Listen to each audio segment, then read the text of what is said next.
Hi friends, welcome back to Sajida's Creation. ഇന്നത്തെ വീഡിയോയിൽ കാണിക്കുന്നത് ഒരു ഓൾഡ് ടീഷർട്ട് കൊണ്ട് നമുക്ക് എങ്ങനെ കുട്ടികൾക്ക് ഒരു കിഡിലൻ ടോപ്പ് സ്റ്റിച്ച് ചെയ്തെടുക്കാമെന്നാണ്. വളരെ സിമ്പിളായിട്ട് ഒരു 10 മിനിറ്റ് കൊണ്ട് നമുക്കിത് കട്ട് ചെയ്ത് സ്റ്റിച്ച് ചെയ്തെടുക്കാം. ഇതിന് മുന്നേ ഞാനൊരു വീഡിയോയിൽ കാണിച്ച ടോപ്പാണിത്. ബ്ലൂ ടോപ്പ് ഞാൻ ക്ലോത്ത് വാങ്ങി സ്റ്റിച്ച് ചെയ്തെടുത്തതാണ്. അതിൻ്റെ കൂടെ ഞാൻ സ്കേർട്ടാണ് യൂസ് ചെയ്യുന്നത്. സ്കേർട്ടിൻ്റെ കൂടെയും ജീൻസിൻ്റെ കൂടെയും വളരെ കംഫർട്ടബിളായിട്ട് നമുക്ക് യൂസ് ചെയ്യാൻ പറ്റുന്ന ഒരു ടോപ്പാണിത്. അപ്പോൾ നമുക്കിത് എങ്ങനെയാണ് സ്റ്റിച്ച് ചെയ്തെടുക്കാമെന്ന് നോക്കാം. അതിനുവേണ്ടി ഞാനിവിടെ യൂസ് ചെയ്തിരിക്കുന്നത് ഒരു ഓൾഡ് ടീഷർട്ടാണ്. നമുക്ക് ഈ ടീഷർട്ടിനെ നന്നായിട്ടൊന്ന് വിരിച്ചിടാം. ഇതുപോലെ വെച്ചിട്ട് നന്നായിട്ട് പ്രസ് ചെയ്ത് കൊടുക്കുക കേട്ടോ. നന്നായി വിരിച്ചിടുക. കാരണം ഒരു ചുളിവോ അല്ലെങ്കിൽ ഒരു മടക്കോ ഇല്ലാത്ത വിധത്തിൽ നന്നായിട്ട് വിരിച്ചിടണം. ഇങ്ങനെ ചെയ്താൽ മാത്രമേ നമ്മൾ കട്ട് ചെയ്യുന്ന സമയത്ത് മിസ്റ്റേക്ക് വരാതിരിക്കൂ കേട്ടോ. അതിനുശേഷം നമുക്കിതിന് ഒന്നുകൂടി ഫോൾഡ് ചെയ്തെടുക്കാം. അതിനുശേഷവും കൈ വെച്ചിട്ട് നന്നായിട്ട് വിരിച്ചിടുക. ഒരു ചുളിവ് പോലും ഇല്ലാത്ത രീതിയിൽ വേണം നമ്മളിതുപോലെ വിരിച്ചിടാൻ വേണ്ടിയിട്ട്. ഇനി നമുക്ക് ഏതളവിലാണോ വേണ്ടത് അതിനനുസരിച്ചിട്ടുള്ള ഒരു ടോപ്പ് എടുക്കാം. എന്നിട്ട് ജസ്റ്റ് നമുക്കതിൻ്റെ ഇറക്കം എടുക്കാം. ഷോൾഡർ പോയിന്റിൽ നിന്നും നേരെ താഴേക്കുള്ള ഇറക്കാണ് എടുക്കേണ്ടത്. ഇതിപ്പോൾ 11.5 ഇഞ്ചാണ് വരുന്നത്. ഇതൊരു ലെഹങ്കയുടെ ടോപ്പാണ്. അപ്പോൾ അതുകൊണ്ട് തന്നെ ഇറക്കം കുറച്ച് കുറവാണ്. എനിക്കിതിൽ കൂടുതൽ ഇറക്കം വേണം. എനിക്കൊരു 14 ഇഞ്ച് ഇറക്കം വേണം. നിങ്ങൾ ചെയ്യേണ്ടത് കറക്റ്റ് നിങ്ങൾക്ക് എത്രയാണോ ഇറക്കം വേണ്ടത് അതിനനുസരിച്ചിട്ടുള്ള ഇറക്കം എടുക്കാം. ജസ്റ്റ് നിങ്ങൾക്ക് മനസ്സിലാവാൻ വേണ്ടിയിട്ടാണ് ഇങ്ങനെ കാണിക്കുന്നത്. അതായത് ഷോൾഡർ പോയിന്റിൽ നിന്നും എത്രയാണോ ഇറക്കം വേണ്ടത് ആ ഇറക്കം എടുക്കാം. അപ്പോൾ ഞാനിവിടെ 14 ഇഞ്ചാണ് എടുക്കുന്നത്. അപ്പോൾ മുകൾ വശത്ത് നമുക്ക് ഷോൾഡർ ജോയിൻ്റ് ചെയ്യാൻ വേണ്ടിയിട്ട് ഒരു 1/2 ഇഞ്ച് വേണം. അതുപോലെ താഴ്വശത്ത് ഫോൾഡ് ചെയ്യാൻ വേണ്ടിയിട്ട് 1 ഇഞ്ച് കൂടി വേണം. അപ്പോൾ ടോട്ടൽ നമുക്ക് 15.5 ഇഞ്ച് എടുക്കാം. ഈ ഒരു ഇറക്കാണ് നമ്മളിപ്പോൾ ടീഷർട്ടിലേക്ക് മാർക്ക് ചെയ്യേണ്ടത്. ജസ്റ്റ് താഴ്വശം ആ ഫോൾഡ് ചെയ്ത ഭാഗം കണ്ടോ, അത് ഒഴിവാക്കിയിട്ട് വേണം നമ്മൾ മാർക്ക് ചെയ്യാൻ വേണ്ടിയിട്ട്. നിങ്ങൾക്ക് ഇതിൽ കൂടുതൽ ഇറക്കമുള്ള ടോപ്പും സ്റ്റിച്ച് ചെയ്തെടുക്കാം. എനിക്കിപ്പോൾ 15.5 ഇഞ്ച് മാത്രമേ വേണ്ടൂ. അതിൻ്റെ മുകളിലോട്ട് മാർക്ക് ചെയ്താൽ നിങ്ങൾക്ക് ഇതിൽ കൂടുതൽ ഇറക്കമുള്ള ടോപ്പും സ്റ്റിച്ച് ചെയ്തെടുക്കാം കേട്ടോ. ഇതിപ്പോൾ നമുക്ക് ഇതുപോലെ ജസ്റ്റ് ഒന്ന് മാർക്ക് ചെയ്യാം. മൂവ് ചെയ്തിട്ട് എല്ലാ ഭാഗത്തും 15.5 ഇഞ്ച് മാർക്ക് ചെയ്തിട്ട് ജസ്റ്റ് ഇതുപോലെ ഒന്ന് വരക്കാം കേട്ടോ. ഇപ്പം നമ്മൾ ഇതിൻ്റെ ഇറക്കം മാർക്ക് ചെയ്തു. ഇനി നമുക്ക് മാർക്ക് ചെയ്യേണ്ടത് നെക്കാണ്. നമ്മൾ ഇതേപോലെ അളവിൻ്റെ ടോപ്പ് എടുക്കുക. എന്നിട്ട് നെക്കിൻ്റെ ഇറക്കം കറക്റ്റ് എവിടെയാണോ ഷോൾഡർ ജോയിൻ്റ് ചെയ്ത ആ പോയിൻ്റ് അത് കറക്റ്റായിട്ട് വെച്ചിട്ട് അവിടെ നിന്ന് നെക്ക് സ്റ്റിച്ച് ചെയ്തത് വരെയുള്ള ഇറക്കാണ് എടുക്കേണ്ടത്. 2.5 ഇഞ്ചാണ് നമുക്കിപ്പോൾ നെക്കിൻ്റെ ഇറക്കം ലഭിച്ചത്.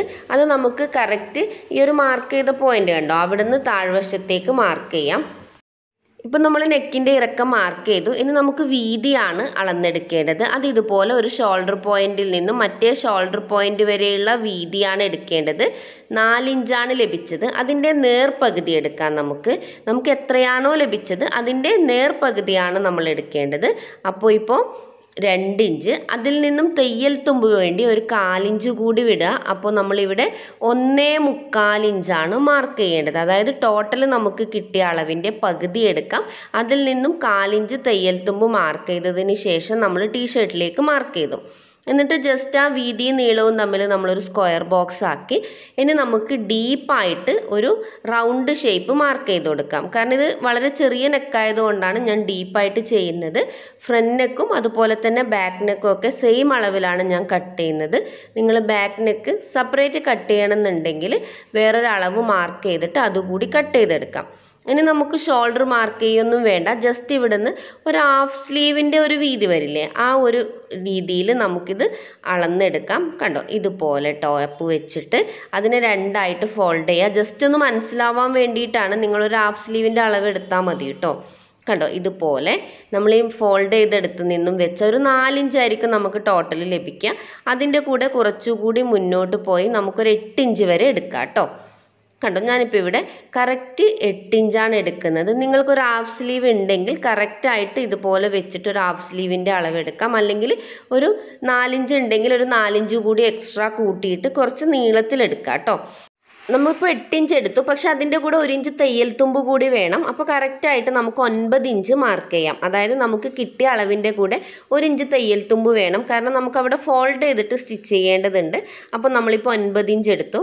കറക്റ്റ് നമ്മൾ താഴെ ഈ ഒരു അളവ് വെച്ചിട്ടാണല്ലോ മാർക്ക് ചെയ്തത്. അവിടെയും കൂടി ജസ്റ്റ് ഒന്ന് മാർക്ക് ചെയ്തെടുക്കാം.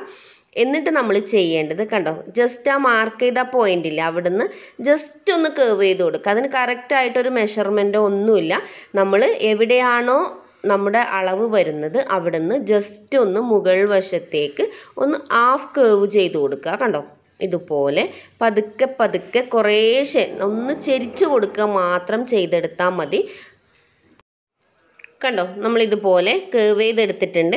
ഇനി നമുക്കിതൊന്ന് കട്ട് ചെയ്തെടുക്കാം.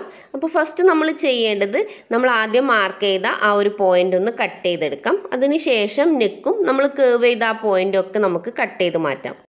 ആ കേർവ് നമ്മൾ കട്ട് ചെയ്യുമ്പോൾ കറക്റ്റ് ആ ഒരു ഷേപ്പ് തന്നെ വരാൻ ശ്രദ്ധിക്കണം കേട്ടോ, എങ്കിൽ മാത്രമേ ആ കറക്റ്റ് ഫിനിഷിങ് വരികയുള്ളൂ. അപ്പോൾ നമ്മളിത് കട്ട് ചെയ്തെടുത്തിട്ടുണ്ട്. ഇനി നമുക്കിതൊന്ന് ഓപ്പൺ ചെയ്ത് നോക്കാം. കണ്ടോ, ഇതുപോലെയാണ് ഓപ്പൺ ചെയ്താൽ നമുക്ക് ലഭിക്കുക. ഇനി നമുക്ക് ചെയ്യേണ്ടത് വളരെ സിമ്പിളായിട്ടുള്ള കുറച്ച് സ്റ്റെപ്പുകൾ മാത്രമാണ്. ഫസ്റ്റ് നമുക്ക് ഷോൾഡർ ഒന്ന് ജോയിൻ്റ് ചെയ്യാം. അതിന് വേണ്ടിയിട്ട് നമ്മൾ കട്ട് ചെയ്ത ഒരു പീസിൻ്റെ നല്ല വശത്തിൻ്റെ മുകളിൽ മറ്റേ പീസിൻ്റെ നല്ല വശം കറക്റ്റ് വെച്ച് കൊടുക്കാം. കറക്റ്റായിട്ട് വെച്ചതിന് ശേഷം നമുക്കിതുപോലെ ഷോൾഡർ പോയിൻ്റ് ഒരു 1/2 ഇഞ്ച് വിട്ടിട്ട് നമുക്ക് സ്റ്റിച്ച് ചെയ്തെടുക്കാം. രണ്ട് ഭാഗവും നമുക്ക് ഇതേപോലെ ഈ മാർക്ക് ചെയ്ത പോയിന്റിലൂടെ സ്റ്റിച്ച് ചെയ്തെടുക്കാം. ഇപ്പം ഞാനിവിടെ 2 ഷോൾഡറും ജോയിൻ്റ് ചെയ്തെടുത്തിട്ടുണ്ട്. ഇതിൻ്റെ സൈഡ് ഞാനൊന്ന് സിഗ്സാഗ് സ്റ്റിച്ച് വെച്ചിട്ട് ഓവർലോക്ക് ചെയ്ത് കൊടുത്തിട്ടുണ്ട് കേട്ടോ. ഇനി നമുക്ക് ചെയ്യേണ്ടത് ഇതുപോലെ വെച്ചിട്ട് നമ്മുടെ ഈ റൗണ്ട് നെക്കില്ലേ അതൊന്ന് സ്റ്റിച്ച് ചെയ്തെടുക്കണം. അത് ഞാൻ വേറെ ക്ലോത്ത് ഒന്നും വെച്ചിട്ടല്ല സ്റ്റിച്ച് ചെയ്യുന്നത്, ജസ്റ്റ് ഒന്ന് ഫോൾഡ് ചെയ്ത് കൊടുക്കുകയാണ് ചെയ്യുന്നത്. അപ്പോൾ ഫസ്റ്റ് ഒന്ന് ഫോൾഡ് ചെയ്യുക, എന്നിട്ട് ഒരു സ്റ്റിച്ച് കൊടുക്കുക. അതിനുശേഷം രണ്ടാമതൊന്നുകൂടി ഫോൾഡ് ചെയ്തിട്ട് ഒരു സ്റ്റിച്ച് കൂടി കൊടുക്കാം. അങ്ങനെ രണ്ടായി ഫോൾഡ് ചെയ്തിട്ട് സ്റ്റിച്ച് ചെയ്തെടുക്കാം. ഒറ്റയടിക്ക് നമ്മൾ ഫോൾഡ് ചെയ്ത് സ്റ്റിച്ച് ചെയ്യാൻ പോവുകയാണെങ്കിൽ പൊളഞ്ഞു പോവും. അപ്പോൾ നമുക്ക് ജസ്റ്റ് ഒന്ന് സ്റ്റിച്ച് ചെയ്തിട്ട് റൗണ്ട് ഫില്ല് ചെയ്യാം. എന്നിട്ട് വീണ്ടും ഒരു റൗണ്ട് കൂടി ഫോൾഡ് ചെയ്തിട്ട് അതുകൂടി സ്റ്റിച്ച് ചെയ്ത് നെക്ക് നമുക്ക് ഫിനിഷ് ചെയ്തെടുക്കാം. നെക്ക് ഇപ്പോൾ നമ്മൾ കറക്റ്റായിട്ട് ഫോൾഡ് ചെയ്തിട്ട് സ്റ്റിച്ച് ചെയ്തെടുത്തിട്ടുണ്ട്. ഇനി നമുക്ക് ചെയ്യേണ്ടത് ഇതിൻ്റെ സൈഡ് ഒന്ന് ഫോൾഡ് ചെയ്ത് സ്റ്റിച്ച് ചെയ്തെടുക്കണം. അപ്പോൾ ഇത് കറക്റ്റായിട്ട് ഇതുപോലെ ഒരു 1/2 ഇഞ്ച് ഫോൾഡ് ചെയ്യുക. 1/2 ഇഞ്ച് ഫോൾഡ് ചെയ്തിട്ട് ഫുള്ളായിട്ട് നമുക്കൊന്ന് സ്റ്റിച്ച് ചെയ്തെടുക്കണം. അതിന് ശേഷം നമ്മൾ വീണ്ടും ഒന്നുകൂടി ഫോൾഡ് ചെയ്തിട്ട് സ്റ്റിച്ച് ചെയ്തെടുക്കുക. ഇങ്ങനെ ചെയ്യുന്നത് ഇതൊരു റൗണ്ട് ഷേപ്പിലാണ് വരുന്നത്. അപ്പോൾ നമ്മൾ ഒറ്റയടിക്ക് ഫോൾഡ് ചെയ്ത് സ്റ്റിച്ച് ചെയ്യാൻ നിൽക്കുകയാണെങ്കിൽ പൊളഞ്ഞു പോവും. അതുകൂടാതെ ഇതൊരു ബനിയൻ ക്ലോത്ത് കൂടിയാണ്, അതുകൂടി ശ്രദ്ധിച്ചിട്ട് കുറേശ്ശെ ഫോൾഡ് ചെയ്ത് സ്റ്റിച്ച് ചെയ്തെടുക്കാം. വലിച്ച് സ്റ്റിച്ച് ചെയ്യാനും പാടില്ല. ഇപ്പോൾ നമ്മൾ കറക്റ്റായിട്ട് സ്റ്റിച്ച് ചെയ്തെടുത്തിട്ടുണ്ട്. ഇനി നമുക്ക് ഈ ടോപ്പിനെ രണ്ടായിട്ടൊന്ന് ഫോൾഡ് ചെയ്തെടുക്കാം. കറക്റ്റായിട്ട് രണ്ടായിട്ട് വരണം കേട്ടോ, എന്നിട്ടാണ് നമ്മൾ ഇതിൻ്റെ ഷേപ്പ് മാർക്ക് ചെയ്യുന്നത്. അതിനുശേഷം നമ്മൾ നേരത്തെ നമ്മൾ അളവെടുത്തില്ല ആ ഒരു ടോപ്പ് കറക്റ്റ് ഈ ഒരു ബനിയൻ ക്ലോത്തിൻ്റെ മുകളിൽ വെക്കാം. എന്നിട്ട് ഇതുപോലെ ആ കൈക്കുഴി കണ്ടോ, ആ കൈക്കുഴിയുടെ പോയിന്റ് വിട്ടിട്ട് അവിടുന്ന് താഴേക്ക് നമുക്കൊരു സ്ട്രൈറ്റ് ലൈൻ വരച്ചു കൊടുക്കാം. ഇവിടെ ഷേപ്പൊന്നും ചെയ്ത് കൊടുക്കണ്ട കേട്ടോ, ജസ്റ്റ് ഒരു സ്ട്രൈറ്റ് ലൈൻ വരച്ചു കൊടുത്താൽ മതി. എൻഡ് വരെ വരച്ചു കൊടുക്കണ്ട കേട്ടോ, കുറച്ചൊന്ന് വിട്ടിട്ട് അവിടെ നമുക്ക് നിർത്താം കേട്ടോ. ഇതുപോലെ ഒരു സ്ട്രൈറ്റ് ലൈൻ വരച്ചിട്ട് അവിടെ നിർത്താം. നിങ്ങളിപ്പോൾ അളവെടുക്കാതെ ഡ്രസ്സ് വെച്ചിട്ടാണ് മാർക്ക് ചെയ്തത്. ഇനി നിങ്ങൾക്ക് അളവെടുത്തിട്ട് തന്നെ മാർക്ക് ചെയ്യണമെന്നുണ്ടെങ്കിൽ ജസ്റ്റ് ഇതുപോലെ കൈക്കുഴിയുടെ ഇറക്കം നോക്കാം. 4 ഇഞ്ചാണ് കൈക്കുഴിയുടെ ഇറക്കം വരുന്നത്. അത് നമുക്ക് ആ ഷോൾഡർ പോയിന്റിൽ നിന്നും താഴ്വശം വരെ മാർക്ക് ചെയ്യാം. അപ്പോൾ ഇത് കറക്റ്റ് തന്നെയാണ്.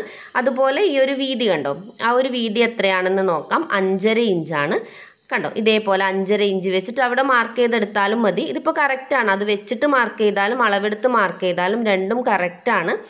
അപ്പോൾ ഇതേപോലെ നമുക്കതിൻ്റെ തൊട്ട് ബാക്ക് വശത്തും മാർക്ക് ചെയ്ത് 2 വശത്തും നമുക്ക് വേണ്ടേ, അപ്പോൾ അതിൻ്റെ മറ്റേ വശത്തും നമുക്ക് ഇതുപോലെ ടോപ്പ് കറക്റ്റായിട്ട് വെച്ചിട്ട് ആ ഒരു സൈഡ് കൂടി സ്ട്രൈറ്റ് ലൈൻ കൊടുത്തിട്ട് നമുക്ക് മാർക്ക് ചെയ്തെടുക്കാം. നമ്മളിത് മാർക്ക് ചെയ്തെടുത്തിട്ടുണ്ട്. ഇനി നമുക്കിതൊന്ന് ഓപ്പൺ ചെയ്ത് നോക്കാം. കണ്ടോ, നമ്മളിപ്പോൾ മാർക്ക് ചെയ്തത് 2 സൈഡിലായിട്ടാണ് വന്നിരിക്കുന്നത്. ആ 2 സൈഡും നമുക്ക് ജസ്റ്റ് ഒന്ന് സ്റ്റിച്ച് ചെയ്ത് കൊടുക്കാം. ആ സ്ട്രൈറ്റ് ലൈനിൽ തന്നെ സ്റ്റിച്ച് ചെയ്ത് കൊടുക്കാം കേട്ടോ. കണ്ടോ, ഇപ്പോൾ നമ്മളിപ്പോൾ സ്ട്രൈറ്റ് ആയിട്ട് ഇവിടെ സ്റ്റിച്ച് ചെയ്തെടുത്തിട്ടുണ്ട്. അതിൻ്റെ പിറകു വശവും നമുക്ക് കാണാം, രണ്ടും ഒരുപോലെ തന്നെയാണ് ഇരിക്കുന്നത്, ഫ്രണ്ടും ബാക്കും ഒക്കെ. അപ്പോൾ നമ്മളവിടെ സ്റ്റിച്ച് ചെയ്തെടുത്തു. ഇതോടെ നമ്മുടെ ടോപ്പിൻ്റെ സ്റ്റിച്ചിങ് പൂർത്തിയായി. ഇനി നമുക്കിതിന് ജസ്റ്റ് ഒരു 3-4 ബട്ടൺ സ്റ്റിച്ച് ചെയ്ത് കൊടുക്കാം. അതിന് ഞാൻ ചെയ്തിരിക്കുന്നത് നോർമൽ ഒരു ബട്ടൺ എടുക്കാം. സാധാരണ നമ്മൾ ഷർട്ടിനൊക്കെ വെക്കുന്ന ഒരു ബട്ടൺ എടുത്തിട്ട് അത് ഒരു ക്ലോത്തിൽ, ഏതെങ്കിലും ഒരു ക്ലോത്തിൽ, ഏത് കളറാണോ വേണ്ടത് ആ ഒരു ക്ലോത്തിൽ വെച്ചിട്ട് കണ്ടോ ഇതുപോലെ ഒന്ന് കവർ ചെയ്തിട്ട് നന്നായിട്ടൊന്ന് തിരിച്ചു കൊടുത്തിട്ട് അവിടെ ടൈറ്റ് ചെയ്ത് കൊടുക്കുക കേട്ടോ. തിരിക്കുന്നത് അവിടെ ടൈറ്റായി നിൽക്കാനാണ്. അതിനുശേഷം ഒരു നൂല് വെച്ചിട്ട് നന്നായിട്ട് ചുറ്റിയിട്ട് നമുക്കൊന്ന് കെട്ടിട്ട് കൊടുക്കാം. ഈ ഒരു നൂല് കെട്ടുന്നതോടുകൂടി അതവിടെ ടൈറ്റായി, ഇനി ഇളകി വരുമൊന്നുമില്ല. ഇനി നമ്മളിതൊന്ന് കെട്ടിട്ടിട്ട് നമുക്ക് ആ ഒരു ക്ലോത്ത് കട്ട് ചെയ്ത് മാറ്റാം. ഇതിൻ്റെ ഏതാണ്ട് ഒരു എൻഡ് വശം വെച്ചിട്ട് വേണം കേട്ടോ കട്ട് ചെയ്തെടുക്കാൻ വേണ്ടിയിട്ട്. ഇപ്പം നമ്മുടെ ബട്ടൺ റെഡി ആയിട്ടുണ്ട്. ഇത് നമ്മൾ കറക്റ്റ് നമ്മുടെ ടോപ്പിൻ്റെ മുകളിൽ വെച്ചിട്ട് അവിടെ തുന്നിക്കൊടുക്കുകയാണ് വേണ്ടത്. ഇതുപോലെ ഒരു 5 ബട്ടൺ ഞാനിവിടെ തയ്യാറാക്കി എടുത്തിട്ടുണ്ട്. അത് നമുക്ക് ഇതുപോലെ ഒന്നിന് പിറകെ ഒന്നായിട്ട് ഒരു 1 ഇഞ്ചൊക്കെ വിട്ടിട്ട് വെച്ചിട്ട് നമുക്കത് കറക്റ്റായി തുന്നിക്കൊടുക്കാം കേട്ടോ. ഇപ്പോൾ ഇത്രയും ചെയ്തതോടുകൂടി നമ്മുടെ ടോപ്പിൻ്റെ വർക്ക് ഫിനിഷായി. അതായത് ഓൾഡ് ആയിട്ടുള്ള ഒരു ടീഷർട്ടാണ് നമ്മളിപ്പോൾ കിഡിലൻ ടോപ്പാക്കി വെച്ചിരിക്കുന്നത്. നമുക്ക് ഇതുപോലെ ക്ലോത്ത് വെച്ചിട്ടും സ്റ്റിച്ച് ചെയ്തെടുക്കാം. വളരെ സിമ്പിളാണ്. എല്ലാവരും ഒന്ന് ട്രൈ ചെയ്ത് നോക്കണം. അപ്പോൾ ഇന്നത്തെ വീഡിയോ ഇവിടെ വൈൻഡപ്പ് ചെയ്യാണ്. നെക്സ്റ്റ് ടൈം പുതിയൊരു വീഡിയോയുമായിട്ട് എത്രയും പെട്ടെന്ന് വരും. അതുവരെ ബൈ, ടേക്ക് കെയർ.